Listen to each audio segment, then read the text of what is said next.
आडवाच ना.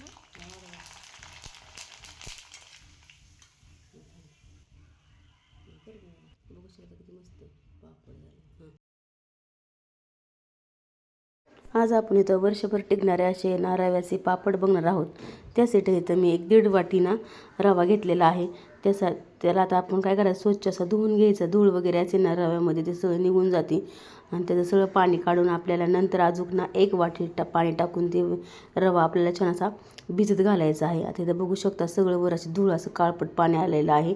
आता चांगलं धुवून ह्याला आपण अर्धा तास ठेवायचं आहे. आता असंच हे बाजूला ठेवू. आता बघू शकता अर्धा तासाने सगळा रवा आपला एकदम खाली जाऊन बसतो आणि छान फुगतो पण. आता हे वरचं सगळं पाणी आलेलं आहे लालसर वगैरे सगळं, हे सगळं पाणी आपल्याला आता काढून घ्यायचं आहे.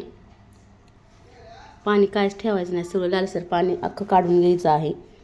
इथं बघू शकता आपल्याला रवा कसा असा फुगलेला आहे छान. आणि शक्यतो करून बारीकच रवा घ्यायचा आहे आपल्याला पापडीला, मोठा घ्यायचा नाही, बारीकच घ्यायचा आहे. ते पांढरा शुभ्र रवा झाल्याने फुगला आहे पण बघू शकता इथं मस्त असा. आता आपल्याला आधून ठेवायचा आहे. आता परफेक्ट तुम्हाला प्रमाण सांगते. आता आपण 1.5 वाटी रवा घेतला, त्यासाठी मी इथं 6 वाट्या आहे ना. आता ह्याच वाटीने आपल्याला पाणी घ्यायचं आहे. ज्या वाटीने तुम्ही रवा घेतलेला आहे ना, तर त्याच वाटीने आपल्याला 6 वाटी पाणी घ्यायचं आहे. 1 2 3 4 5 आणि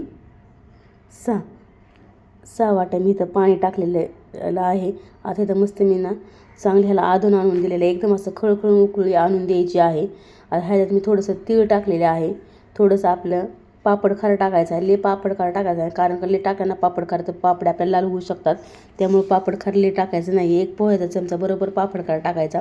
चवीनुसार मीठ टाकायचं आहे. आपल्याला थोडंसं कमी मीठ टाकायचं आहे. पण मुलं तर खारट होतात, मग कसं पापड खार पण खारट असतो त्यामुळं. आता इथं आपण ही 1 वाटी मी मगाशी म्हणून 6 वाट्या, तर ह्यातली 1 पाण्याची वाटी आणि त्या 5 म्हणून 6 वाट्या झाल्या आहेत बरोबर आपल्या इथं. आणि आता चांगलं आपल्याला काय करायचं, मिक्स करून घ्यायचं आहे आणि चांगलं आपल्याला शिजवून द्यायचं आहे. आता तुम्हाला चिक कसा ओळखायचा आहे मी तुम्हाला सांगते. आता हे असं वर अशी एक चकाकी पण येते आपल्याला शिजताना, बघू शकता. इथं आता अजिबात पाणी पण टाकून घ्यायचं नाही. मस्त आता ह्या 6 वाट्यातनं आपला रवा छान असा शिजतो.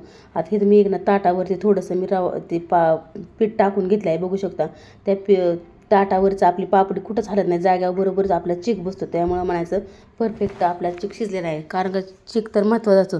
चिक छान शिजला ना तर मस्त पापड्या पण आपल्या उलटतात आणि छान फुगतात पण.